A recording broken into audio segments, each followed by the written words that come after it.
What's up everyone, it's LOZA. We're looking at the Dark Magic Amulet, the new Dark Magician trap, and we're going to see if it can bring Dark Magician in competitive play. It's got a sick art, it looks great, and let's get into the pros and the cons after we read the effect, because I've got a lot to say about it.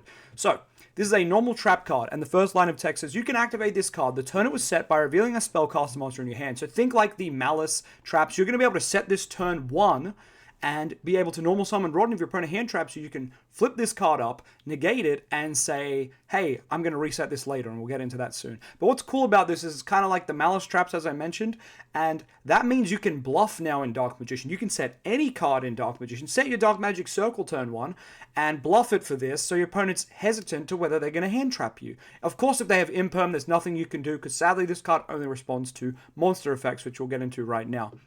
So, effect number 1. When a monster effect is activated in response to the activation of a card that mentions Dark Magician or its effects, you can negate that effect, and if you do, for the rest of this turn, the activated effects of the monster with the same original name are negated. So, it negates a monster effect in response to one of your effects. So, my big issue with this is you can only do it in response to something your opponent's responding to you.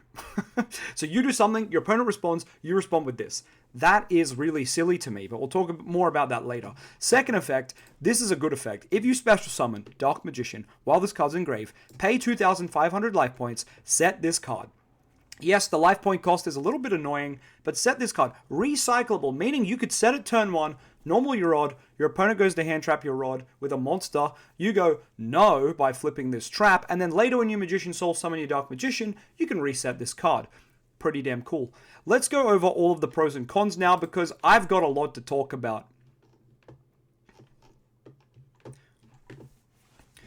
So, the pros first. This is a really good card for Dark Magician Pure. Being able to play this at 2 to 3 copies and being able to actually pop off turn 1 and negate stuff like Ash and Droll, that is kind of crazy. Even Effect Veiler, right? I think this card has a lot of merit, and I'm just going to try to be positive about it first before we get to the negatives, okay? Because there are negatives and there are positives.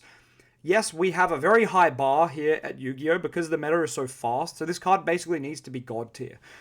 This card is probably in the middle. It's good, but it's not great. It's not on Blue Eyes level, but it is quite good. So anyway, pro number 1. This card is super good for Pure. If you're a Pure enjoyer, this card is great for you, right? You're going to play 2 to 3 copies of this, I feel. Maybe 1. It's really up to you. This just seems like a good addition to the deck and in Pure. Because you're going to be able to hit Circle and grab it. You're going to be able to get it with Rod. You're going to be able to get it with Soul Servant, with Dark Magician of Destruction. And of course, opening up this card is the optimal thing you want to do. That's why I'm saying 2 to 3 copies. Because I'm like, you kind of want to open it because it's like a call by the grave cross out for the deck. So yeah, that's kind of all of point 1. It's good for the deck because it's a pseudo call by cross out.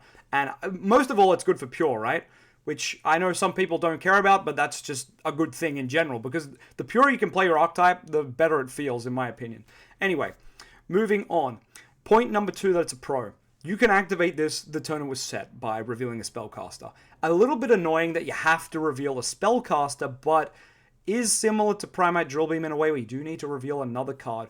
It would have been nice if you also could just have a Dark Magician on the field, kind of like Drillbeam, where you had the vanilla or the Primate card on the field or in the hand. That would have been nice, but I will say it is good that it's pretty generic, right? You're probably going to have a spellcaster in your hand turn 1 when you set this card, and then you normal summon your Rod, for example. Like normally, typically you would hope to have Magician Souls in your hand, and you're just revealing it anyway, so that's kind of fine. I do like that you can use it turn 1. It needed to be a trap you could activate turn 1, so that is great. Point number 3, pro tip number 3. This card being able to reset itself, kind of like Drillbeam. I did say this card needs to be very similar to Drillbeam, and it does have some of those aspects flowing through. So, special summon a DM while this card's in grave, set this card.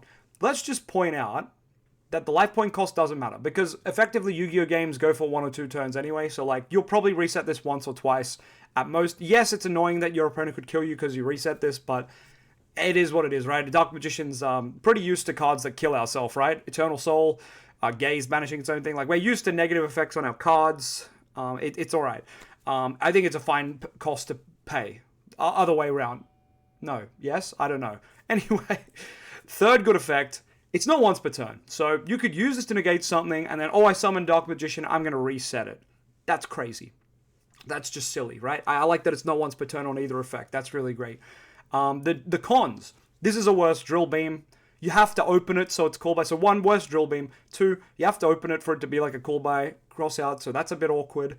Point number 3, this card only negates in response to a card. That is so dumb, right? If your opponent goes Lightning Storm Duster, you can't flip this to negate. You can't. 1, it only negates monster effects, and 2, you can only flip it when they try to negate something you're doing.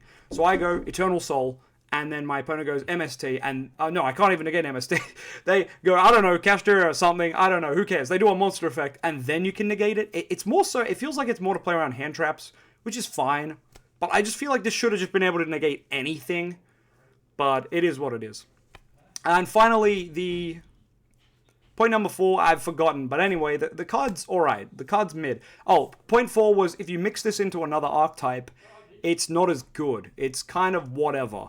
But, you know, if you're playing as a Mana DM with that engine, or if you're playing Primite DM, I feel like you're only going to run 1 copy of this. This definitely helps more so pure, because you need to have a spellcaster reveal, and you kind of need to open this as well. So I don't think in those builds you can afford to play it at that high number, but maybe you can. Maybe in Primite you can, because you have so many ways to summon Dark Magician, right? And Primite stuff can summon Dark Magician, you can reset this card, so maybe I'm wrong. Point 5, the anti-synergy. So the con number 5. Magician Souls, you want to summon Souls and send this for a draw because it resets itself, but it only resets itself if you have Dark Magician. So Souls, not summoning Dark Magician, but sending this for a draw is good, but then you can't, unless you have another way to get Dark Magician out, or Dark Magician Destruction, you're not resetting this card. But obviously if you Magician Soul summon Dark Magician, you can reset the card, but you haven't sent it for a draw. So there's a bit of negative synergy there. But I think if you play Pure, that negative synergy goes away because you have more cards than go into Dark Magician or Destruction, like Apprentice Illusion, for example. And you can discard it for Apprentice, right? Go into Demock and set it. That's a great use of Apprentice now. Apprentice is kind of insane with this card as a discard, but anyway, let me know what you think down in the comments, and I'll catch you next time. Peace.